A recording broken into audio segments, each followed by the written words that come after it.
Hello and welcome to my channel. Today we're doing something completely different. For the last couple of months I've been really interested in the Lime Crime Venus XL 2 palette. I'll show you a picture right now. It's this beautiful green and reddish brown color story and I've been in love with it for months, like I said. But I haven't pulled the trigger yet because it is a little bit more expensive and it is an older palette, so there really isn't a rush in getting it. And also it is sold at Douglas in the Netherlands, but it's not sold in stores, so no, I really haven't taken the chance to buy it yet. But recently I bought this dress. It's from Monkey and I've fallen in love with this color. And I even bought a pair of shoes and these earrings to match it. And now I find myself in need of an eyeshadow palette that has this color. And I immediately thought of the Lime Crime palette. Now, here's the problem. I do have quite a bit of green eyeshadows. I don't think any of them are exactly the same color as the greens in the Lime Crime palette, but they may fit this dress. So what I want to do for today is a little make up your mind. This series is inspired by Brooke here on YouTube. See, she does these make up your mind episodes with palettes that are coming soon and she tries them out. You know, she tries to pick out shades from existing palettes in her collection to figure out if the color story inspires her, if it's something that she has to pick up or something that she already owns.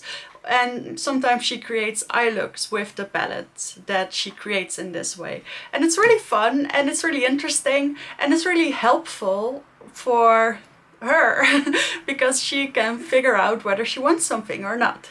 And that's what I want to do today. So I'm not going to do an eye look probably, but I do have some palettes here that do contain greens or reddish tones, and I want to see if they resemble the Lime Crime palette enough that I don't have to buy it, or if there are definitely some shades missing and I would still need to pick that palette up. So that's what we're doing today. I'm going to do lots of swatches and we're going to find the perfect green, because that's really what this palette is all about for me. So I have my tablet here with me and I hope this is good enough. So I found the swatches of the palette. It's mainly the greens I want to find in my eyeshadow palette collection. And the thing is, if I can recreate this palette using 15 different palettes, then I'll probably still want to pick it up because it's about the color story for me and the ease of use. I'm going to wear this dress and probably more colors like this because I now have the shoes in the near future. And I want, you know, the ease of use. And I tried it. And that's actually the first palette I'm going to show. I tried comparing the greens of this palette with this dress and it looked hideous. My boyfriend actually said that it would have been better to choose a completely different color because this one really didn't match at all. And I thought it was going pretty well, but that just shows how tricky this color story is. So this is the Tasty Avocado palette from I Heart Revolution.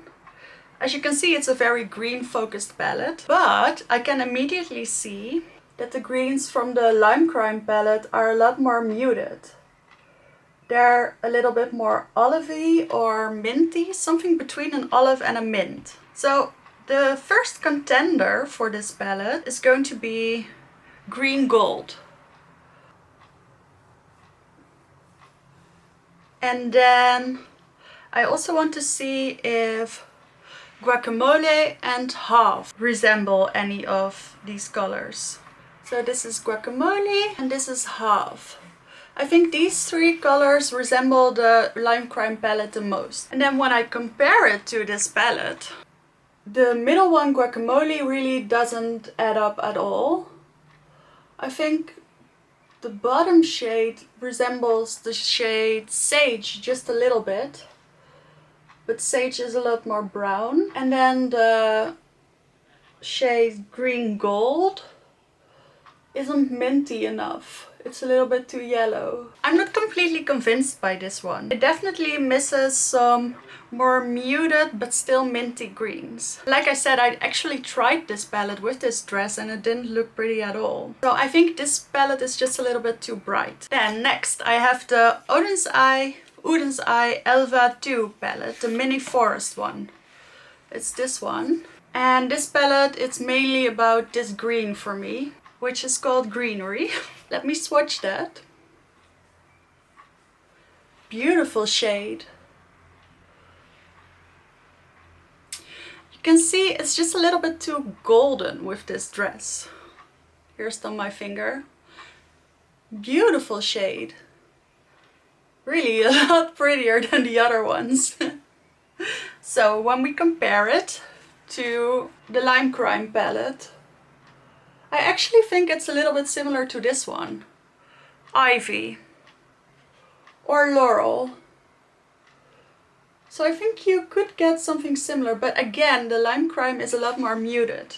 And still one shade isn't enough. I need the mattes and I need the other shades as well. The next contender is this Dolce & Gabbana palette. It's called Forest Mist. It's an older palette. And it has these shades. And again, I'm going to swatch the green, but both the greens this time. These don't swatch very well and the tone is off. You see, this is quite a tricky tone to achieve. One of the best contenders I actually have, and let's just skip over to that one, is this NYX palette, the Ultimate Utopia. I think this one is actually quite similar. I just don't really like the formula in this one. So these are them compared. I actually think it's not as similar as I was thinking.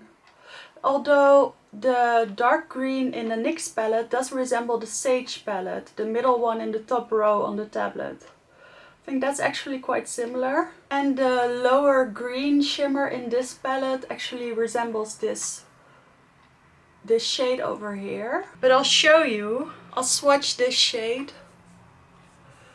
And it really isn't very pigmented. And I actually think that these greens are a little bit more blue toned.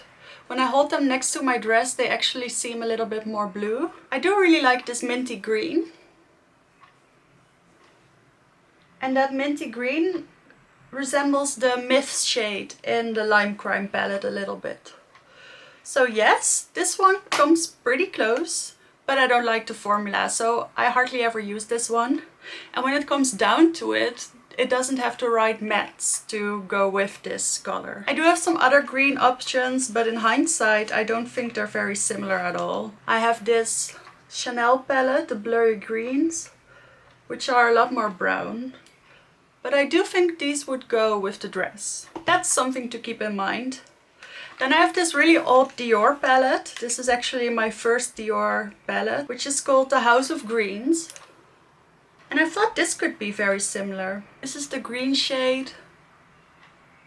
Ooh, that's an exact match. Ooh, that's really good. I'll swatch it here. These are actually quite comparable because it also has this pink shade. I think this one is color story wise coming very close. It's very old and the quality has definitely decreased a little bit. But I think that if I wouldn't pick up the Lime Crime palette, that Chanel palette and this one are perfectly fine. I would miss the... I don't know, there's something about this color story from the Lime Crime palette with the sparkles and the combination with the browns that really speaks to me. And speaking of browns, I actually haven't done a comparison with those yet. I think the best comparison for this palette would be the new Huda Beauty Caramel Brown Obsessions palette. These are them compared. And I actually think those are truly very comparable. I don't own a lot of warm browns, so the Huda one is really the only one I can compare it to. But I think that would be, yes, that would be a little bit superfluous to buy the Lime Crime palette just for the warm shades. I do like the more neutral tones in the palette. And I like the combination with the greens, but I shouldn't buy it for the browns. That's very clear. Alright, I think that's it for my green eyeshadow palettes. I think the conclusion I have to reach is very simple. I don't really need the Lime Crime palette if I'm okay with a little bit lesser quality for the greens. The thing is, I do hear that the quality of the Lime Crime palette is very good, and I think I would use the palette a lot. So if there was ever a good sale on it, then I would change my mind. And if I did have the funds and if I didn't buy a lot of other things that month, in that case I would still pick it up. But it's not completely necessary. I can get by with what I have. So that's it for today's video. It was something completely different and I hope you enjoyed it. I had a lot of fun doing this and I always like swatching pretty shades. It was very enlightening for me to do this. So let me know if you enjoyed this. Let me know what palettes you want me to recreate next. And I'll see you in the next one.